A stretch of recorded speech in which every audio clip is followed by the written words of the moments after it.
જૂનાગઢ જિલ્લાના માણાવદરમાં કોંગ્રેસના નેતા સહિત 5 શખ્સો સાથે ધારાસભ્યની ગ્રાન્ટ માટે ફાળવવામાં આવેલા બાંકડા અંગત કામ અર્થે વાડીએ લઈ જવાનો આક્ષેપ લગાવવામાં આવ્યો છે।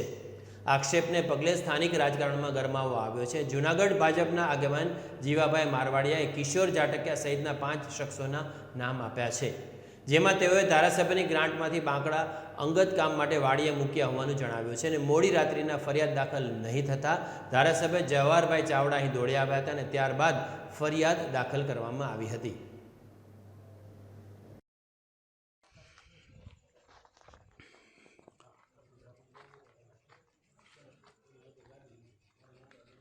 હું આજરોજ માણાવદરમાં પટેલ ચોકમાંથી નીકળતો હતો।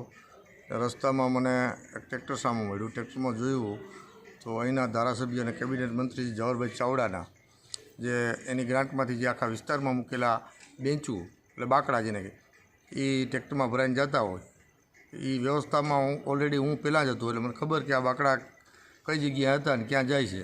હું ટ્રેક્ટરનો પીછો કર્યો, રસ્તામાં રોકી અને મેં પૂછ્યું તો બાંકડા ક્યાં લઈ જવા, તો એણે કીધું કિશોરભાઈ દેવજીભાઈ જાટકિયા ને વાડીએ બુરી ગામે લઈ જવાના છે અને રમણીકભાઈ એ બાંકડા ભરાવેલા છે। મેં પોલીસ સ્ટેશને ફોન કરી અને પીએસઆઈ સાહેબને બોલાવી અને પોલીસ સ્ટેશને મોકલેલ છે અને ત્યાં હું મારા નામ જો એની સામે ફરિયાદ દાખલ કરું।